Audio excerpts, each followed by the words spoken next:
Financial Argument. Follow us on YouTube.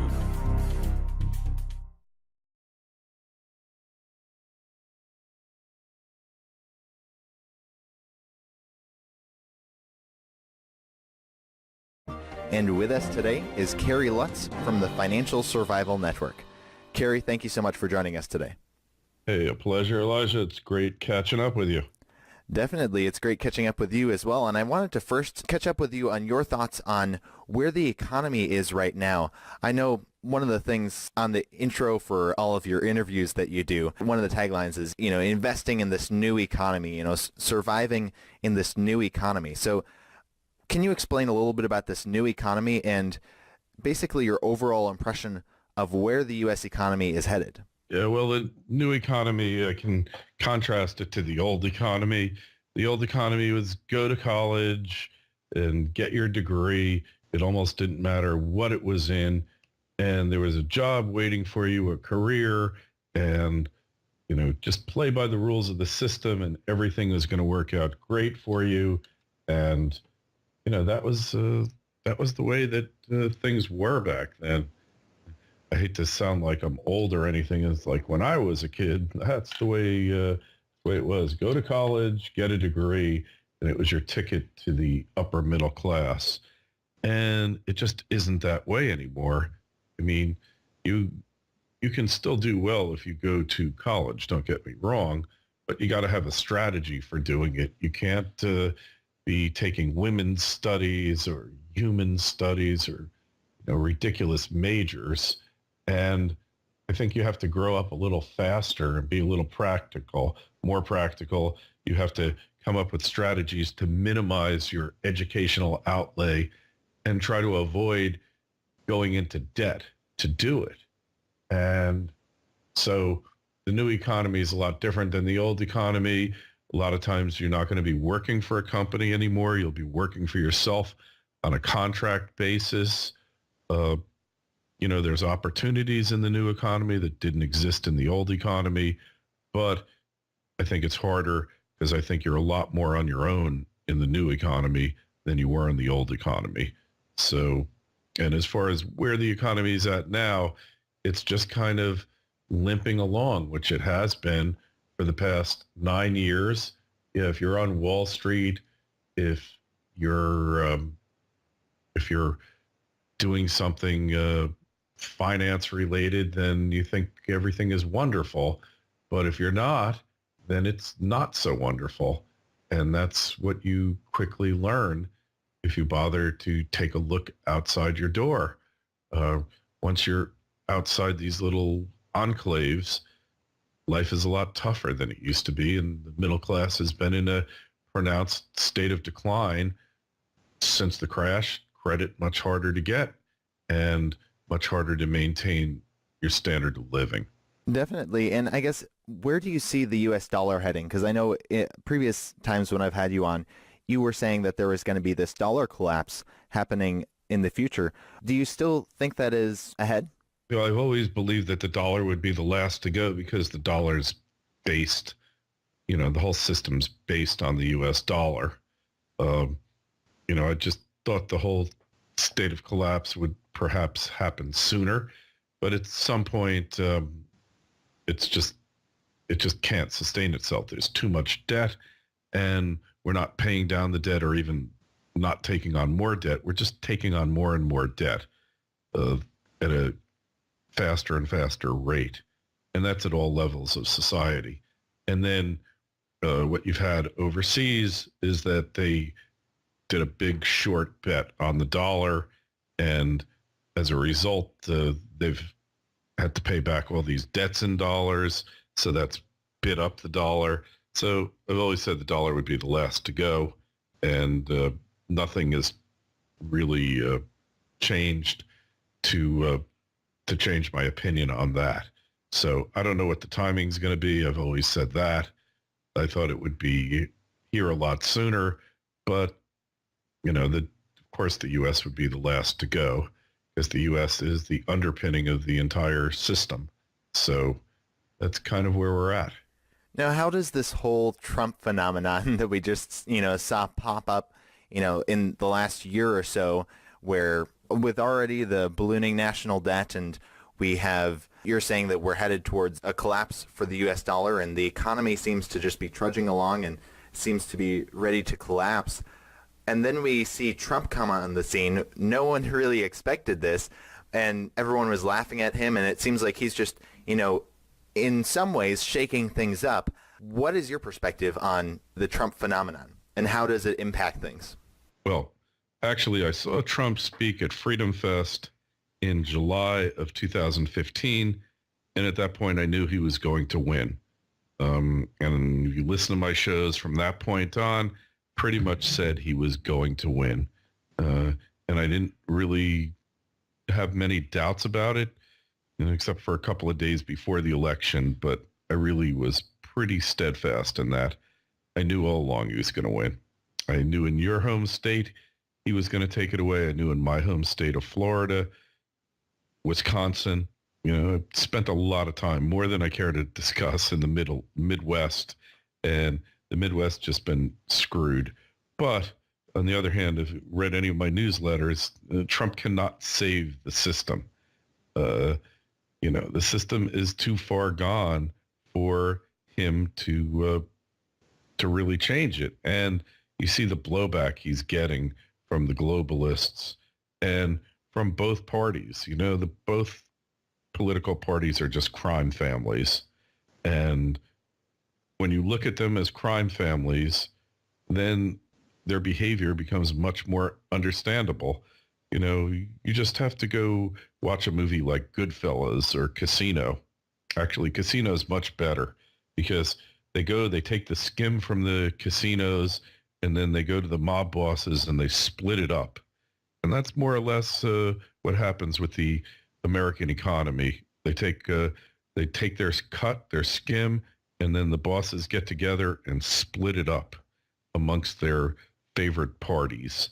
And, as long as it's run like a mob family, or run as if it were run by mob families, not much is going to change.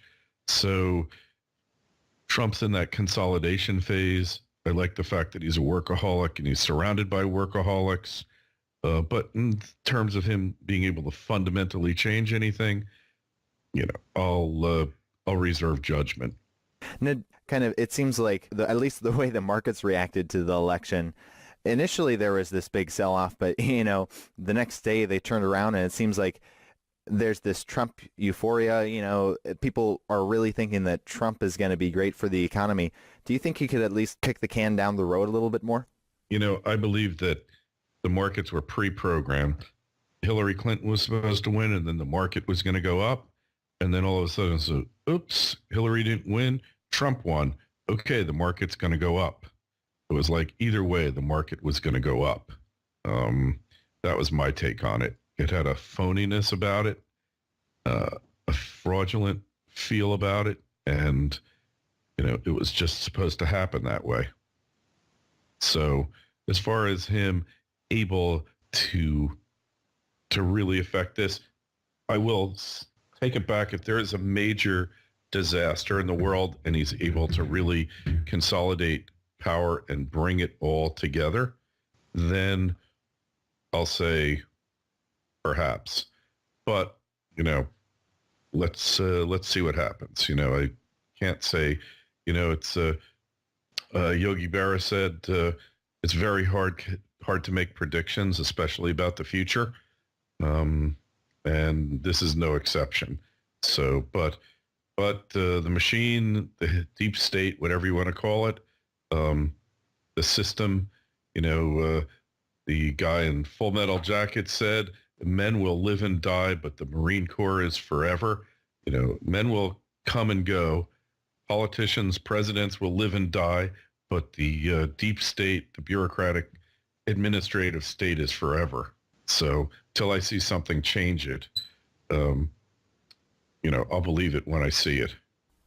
Now I'd like to discuss preparing, and I was wondering if you had any new insights regarding how to prepare for the coming crisis. I know we've had you on our show before and you've talked about investing in precious metals and hard assets. You recently had Mark Nessman on your show, and he was talking about, always having a plan B. Did you want to discuss this kind of plan B and your thoughts on if all breaks loose, how can you be prepared for that? Well, I've always believed have some emergency preparedness food, have some self-defense tools, shall we say, some water. But, you should have that anyway, because you never know if your grid's going to get disrupted by, here in Florida, you could have a hurricane, you could have flooding, you could have bad storms. You're in the earthquake belt, you could have a quake. So you should always have a couple weeks worth of food. Precious metals just seems to me it's a hedge against chaos, an insurance policy. How much you want to do is up to you. It seems to me that at some point they'll continue their increase going up again. If they don't go up, their purchasing power will go up because there'll be a massive deflation. Certain things are just going to happen, and why not prepare for them? And you prepare as best as you can, but it's very, very difficult to actually prepare for the inevitable. If you walk into a movie theater and at some point there's going to be a fire in that movie theater, but you don't know when during the movie it's going to happen, you have to be there for whatever reason. You don't know when it's going to happen in the movie theater, and you don't know where it's going to happen, but you know it's going to happen. So you scope out your exits, you make your exit plan, and then you're just kind of sitting around waiting. And maybe it'll happen 5 minutes after you get there, and maybe it's going to happen 1 minute before the movie ends. So either, no matter what happens, you're going to be surprised when it does happen. But at least if you have a plan, you have some idea what to do, as opposed to all the other people in that movie theater who never bothered to look and see where the exits were and how to get the heck out of there, and what to do if one exit's blocked and the other one isn't. I mean, I'm a kind of strange person. When I go to a hotel, I always check out the exit plan by the elevators and look for the nearest exit to my room. When I go to a nightclub or a bar, I look for the exits. And when I go to that movie theater, I look for the exits. Even on an airplane, I kind of check out where the nearest exit is. I know I'm not going to need it, but if I happen to, I'll be one of the only people that will get out of that place, because the rest of them are going to get stuck panicking, trying to figure out how to get out or what to do next. I won't have to think about it because I'll know what to do. But when you're planning what to do when the economy goes south or there's civil unrest or something else, it's a lot harder. It's not like finding the exits in a smoky movie theater. All right. Well, Kerry Lutz, thank you so much for your time today. Before we let you go, I was wondering, you being, an independent financial talk show host, I was wondering if you could maybe give our viewers a perspective on, what should they really be paying attention to right now, in the news? Because some of the time we can get so distracted with, just all the noise in the news right now. What are some good sources of news nowadays, and what should we really be paying attention to? Well, I think you need to be paying attention to not so much the actual news, but the undercurrents of the news, the trends. I'm much more concerned about trends and cycles than the actual news. I want to see really just the fabric, social unrest.